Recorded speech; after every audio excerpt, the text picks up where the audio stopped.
So hi guys ఈ వీడియోలో మనం మాట్లాడబోయే టాపిక్ ఏంటంటే మనకు వచ్చేసరికి పుష్ప 2 మూవీ ఈ రోజు రిలీజ్ కావడం అయితే జరిగింది కదా. మరి ఈ మూవీని చాలామంది థియేటర్స్లో చూడకుండా ఓటీటీలో చూద్దామని వెయిట్ చేస్తూ ఉన్నారు. అంతలోనే ఈ మూవీ లీక్ అయినట్లు చాలా ఛానల్స్లో చెప్తున్నారనమాట. అండ్ అలాగే న్యూస్లో కూడా చెప్తున్నారు.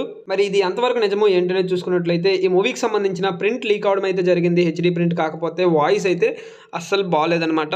ఈ మూవీకి సంబంధించిన టికెట్ ప్రైజెస్ వచ్చేసరికి చాలా ఎక్కువగా ఉన్నాయి కాబట్టి టికెట్ ప్రైజెస్ తగ్గిన తర్వాత వెళ్దామని కొంతమంది ఓటీటీలో చూడడానికి అయితే ట్రై చేస్తూ ఉన్నారు. మరి ఈ మూవీకి సంబంధించిన ఓటీటీ రైట్స్ వచ్చేసరికి నెట్ఫ్లిక్స్ వాళ్ళు అయితే సొంతం చేసుకోవడం జరిగింది. నెట్ఫ్లిక్స్ వాళ్ళు దాదాపుగా 270 crores వరకు పెట్టి మరి ఈ మూవీని అయితే కొనుక్కున్నారు. మరి నెట్ఫ్లిక్స్లో ఎప్పటి నుంచి స్ట్రీమింగ్ చేయబోతున్నారు అనేది చూసుకున్నట్లయితే ఇది వచ్చేసరికి 45 days అయితే అగ్రిమెంట్ రాయించుకున్నారు.